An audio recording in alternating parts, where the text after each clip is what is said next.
Hey, this is Jamey with Stonemaier Games, and today I'm going to talk about my favorite mechanism in The Search for Planet X by two designers that I happen to work with a lot. This is not a Stonemaier game, but Ben and Matthew are incredible designers. I have a ton of fun working with them, a ton of respect for them.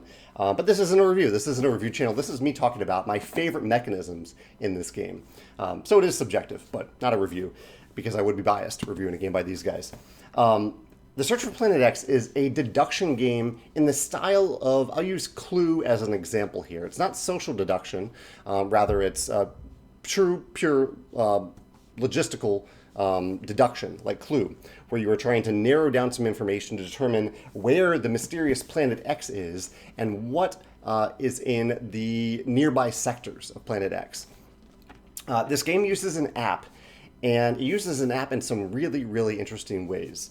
But let me focus on three different mechanisms of the game that I really enjoy. And one of them actually has to do with the app. In the game, at the very beginning of the game, everyone has the game on their phone, and they all have to enter a code on the phone to make sure they're playing the same game. And when you do so, each player is given asymmetric information at the beginning of the game. And so right from the start, I was told that certain things were not in certain locations. So there's certain things that you're looking for, like comets and asteroids, and there's a dwarf planet, there's empty sectors. And right from the start, I was told, I think for pretty much every sector, I was told, this is not in this sector, this is not in this sector. And we were all given different information. I really liked that. I felt special from the beginning of the game. And I love feeling special in games when I'm given information like that others don't have. I had the same feeling in Cryptid.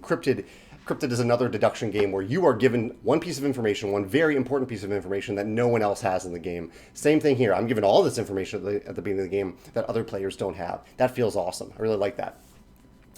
I really like the action selection system in this game. It uses one of my favorite mechanisms, which is a one-way essentially I would say one-way worker placement time track. In this game, it's essentially just time as a resource. And you can see it best on the back of the box here. These are your player tokens. And when you take an action, there's a time value to that action. And so if an action takes me 3 time, I will move my little token here 3 spaces forward on the track.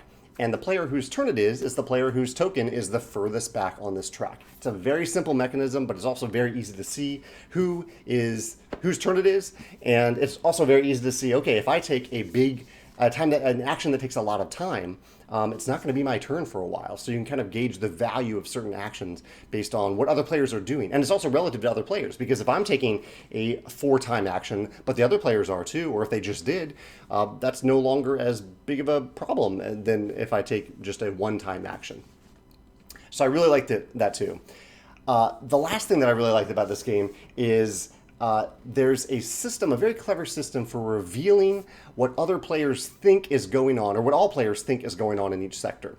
There's certain times in the game where you will kind of make a guess as to what's in one sector. So you have these cardboard tokens, you'll choose one of them, and on the backside is a certain thing, say like a comet. I'll choose a comet token, and I will place it face down on a sector where I think there's a comet. And during the game, whenever this event is triggered, that you will do this, I think it's not research. I'm forgetting what it's actually called. You're making a guess as to what's in that sector. When you do, when this triggers, the tokens move towards the inner part of the board. And at certain times, when the tokens reach the middle of the board, you reveal what's on those tokens. And so it's this moment of seeing full information of what other players think is going on in different sectors, and the game will confirm for you if you got it right. So if I guess that there's a comet in Sector 5, at a certain time, that token, not right away, but a few turns later, that token will be flipped over, and we will type into the app, oh, is there actually a comet in Sector 5? And if there is, that's great for me. I get some points at the end of the game because I guessed correctly, and I guessed fairly early in the game. I was the first to guess about that sector.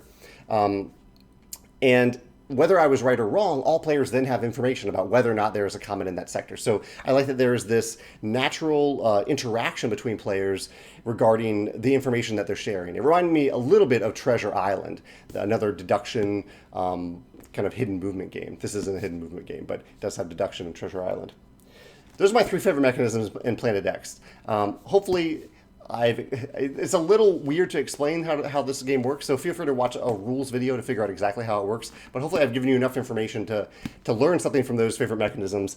And if you have a different favorite mechanism in this game, I'd love to hear about your thoughts on it in the comments. If it reminds you of another deduction game that you really like, I'd love to hear what you love about that deduction game in the comments as well.